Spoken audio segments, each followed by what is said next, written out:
Hello everyone, কেমন আছো সবাই? আশা করি সকলেই ভালো এবং সুস্থ আছো। আমি কিন্তু খুব ভালো আছি। আজ সকাল সকাল ঘুম থেকে ওঠার পরে দেখলাম যে আজকে একটু ওয়েদারটা ভালো, রৌদ্র উঠেছে। তাই ভাবলাম এই কাপড় চোপড়গুলো একটু ধুয়ে দিতে হবে, আর যেগুলো কাপড় একদম শুকায়নি সেগুলোও রৌদ্রে দিতে হবে। আর এদিকে আমি চলে আসলাম, একটু ড্রাই ফ্রুটসগুলো ভিজিয়ে রেখেছিলাম কাল রাতে, তো ওগুলো আমি খেয়ে নিলাম। সকাল সকাল ড্রাই ফ্রুটস না খেলে তো না হয়। আর আজকে আমরা খুব তাড়াতাড়ি একটু রেডি হয়ে নিচ্ছি, কারণ আজকে চলে যাব এক জায়গায় দিদির সঙ্গে। অনেকদিন হলো বাইরে যাই না। তো এদিকে আমাকে দেখছো, আমি একদম রেডি হয়ে চলে আসলাম। আর সাইডে কিন্তু দিদিও ছিল। আর এইদিকে আমরা চলে আসলাম একটু পার্লারে। আজকে পার্লারে যাব, কারণ অনেক দিন হলো, মানে প্রায় 1 বছরের উপরে হবে আমি হয়তো থ্রেডিংই করি না। আর এদিকে আমরা বসে পড়লাম, কারণ অপেক্ষা করছিলাম, একটু খালি ছিল না। তো দুজনে বসে বসে অপেক্ষা করলাম, তারপরে আমরা থ্রেডিংটা করে নিলাম। থ্রেডিং অ্যান্ড ফেশিয়াল দিদি করলো।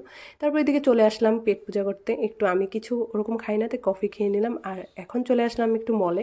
মলে এসে তো একদমই আমার কিছু পছন্দ হলো না। দিদি তো নিয়ে নিল কিছু, আমার জাস্ট একটা টপ পছন্দ হয়েছিল, সেটাও আমি নিলাম না, কারণ খুব বেশি একটা ভালো লাগলো না। অনলাইনেই নিয়ে নিই আমি। তারপর এদিকে সব কাজকর্ম শেষ করে আমরা দুজনে মিলে বসে পড়লাম টোটোতে। আর আমরা দুজন এখন চলে যাচ্ছি বাড়ি। তো তোমাদের সঙ্গে নেক্সট ব্লগে দেখা হচ্ছে, টাটা।